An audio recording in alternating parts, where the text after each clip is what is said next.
दोस्तों गिरी ट्यूटोरियल के इस प्लेटफॉर्म पे आपका बहुत बहुत स्वागत है। इस वीडियो के अंदर मैं आपको स्ट्रेटेजी बताऊंगा कैसे आप ऐसा मेहनत करो कि जिससे आप हिस्ट्री के अंदर 40 आउट ऑफ 40 लेकर आओ।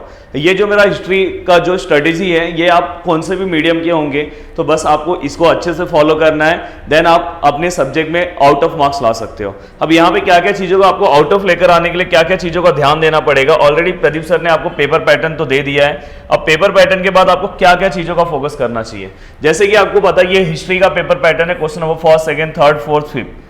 अब देखो यहाँ पे जो फर्स्ट आएगा एमसीक्यू होगा। अब एमसीक्यू अगर मुझे 40 आउट ऑफ 40 लाना तो एमसीक्यू में एक भी रॉन्ग नहीं होना चाहिए। अब यहाँ पे एक एमसीक्यू आएगा और नीचे वाला मतलब वो यहाँ पे ये क्वेश्चन नंबर ए में यहाँ पे आपको फिलिंग द ब्लैंक्स टाइप में रहेगा, यहाँ पे फिलिंग द ब्लैंक्स नहीं रहेगा बी में।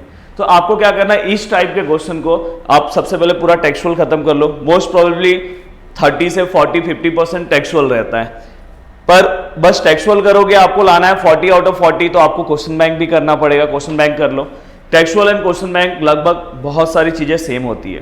देन लास्ट में आप 21 से खत्म कर लो, टेंशन खत्म हो गया, ये वाला पार्ट का टेंशन खत्म हो गया।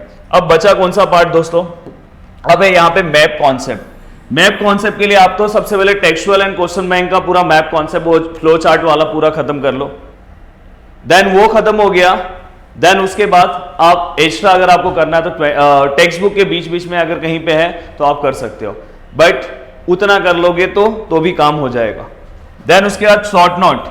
शॉर्ट नोट में आपको प्रॉब्लम हो रहा होगा कि बुक में इतने सारे शॉर्ट नोट्स हैं कि हम कौन कौन सा करें। तो मेरा सजेशन है, आपसे अगर नहीं हो रहा है तो आप टेक्सचुअल पहले शॉर्ट नोट पूरा खत्म करो एंड देन क्वेश्चन बैंक का सेकंड राउंड में अगर आपने टेक्सचुअल कर दिया ना, टेक्सचुअल करने के बाद ही उसके अंदर कैसे कि आपको ऑप्शन मिलेगा तो उसमें कोई ना कोई आपके ऑप्शन में टेक्सचुअल में आप टेक्सचुअल में ही यहाँ पे काम हो जाएगा। बट अगर आपको सच में 40 आउट ऑफ 40 लाना है तो क्वेश्चन बैंक का कुछ लेसन के क्वेश्चन बैंक के भी कर लो।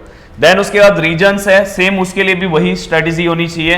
यहाँ पे आपको पैसेज आएगा, पैसेज के आंसर देने हैं, इसमें तो कुछ दिक्कत नहीं होगा। एंड डिटेल्स में आप क्या करो पता है, टेक्सचुअल पूरा का पूरा खत्म कर लो, हर एक लेसन का जो ब्रीफ आंसर है उसमें ही आपको वहां पे आपको ऑप्शन रहेगा तो वहां पे बस आपको 2 ही अटेम्प्ट करना है। तो 2 ही अटेम्प्ट करना है, 2 ही अटेम्प्ट करने के हाँ आपको वहां पे 2 क्वेश्चन अटेम्प्ट करना है। हाँ लास्ट वाले क्वेश्चन में आपको 2 क्वेश्चन अटेम्प्ट करना है 3 मार्क्स के लिए, और आपको 4 दिए होंगे।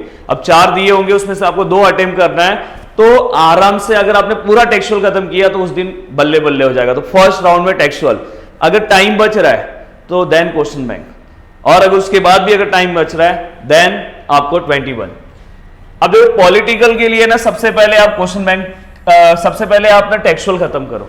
टेक्सचुअल में बहुत सारी चीज जो देखो एक्स्ट्रा में होगा ना, जैसे जहां पे आपको ऑप्शन दिया होगा, जैसे वहां पे 4 क्वेश्चन में से 2 लिखना था तो वो जो बचे हुए 2 है वो हो सकता है एक्स्ट्रा हो जाए, पर 2 आपको टेक्सचुअल मिल सकते हैं।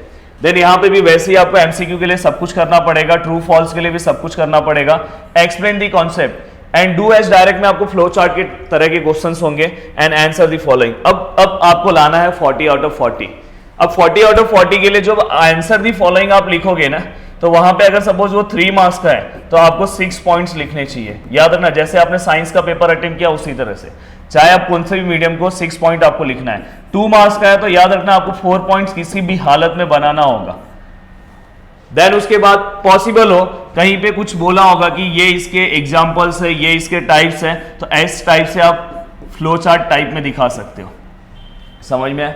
अगर आपने इस तरह से अगर आंसर लिखा, फ्लो चार्ट कोशिश करो वहां पे बनाने के लिए जिसमें पॉसिबल हो। अगर फ्लो चार्ट नहीं बन रहा होगा तो आप डायरेक्टली आंसर लिखो, आपको मिलेंगे पूरे के पूरे मार्क्स। तो बस आपका लिखने का तरीका बहुत अच्छा होना चाहिए, जितने पॉइंट से पॉइंट वाइज आंसर लिखना है, जिससे आपको बोर्ड एग्जाम में पूरे के पूरे मार्क्स हिस्ट्री के अंदर 40 आउट ऑफ 40 मिलेंगे। और भी मेरे आगे वीडियोस आते रहेंगे, कैसे आपको लर्निंग स्ट्रैटेजी क्या होनी चाहिए, चाहे आपका कौन सा भी मीडियम हो, लर्निंग स्ट्रैटेजी सबके लिए सेम होता है, बस सब्जेक्ट की प्लानिंग अलग होती है जो हम ऑलरेडी आपको दे रहे हैं। तो जस्ट आप बैठ जाओ, बैठने के बाद बस कॉन्सेप्ट अगर आपको पता चल जाए तो बस आपको एक बार टेक्स्ट बुक रीडिंग करके पूरा का पूरा आप लिख सकते हो। तो दोस्तों पूरे जोश के साथ हिस्ट्री में भी आपको अच्छे मार्क्स स्कोर करने हैं। उम्मीद करता हूं कि पूरा का पूरा वीडियो सिस्टमैटिक समझा होगा और आप पूरे प्लानिंग के साथ लग गए होंगे काम पे, और लग जाओ काम पे। थैंक यू सो मच दोस्तों, दिल से थैंक्स। जय हिंद दोस्तों।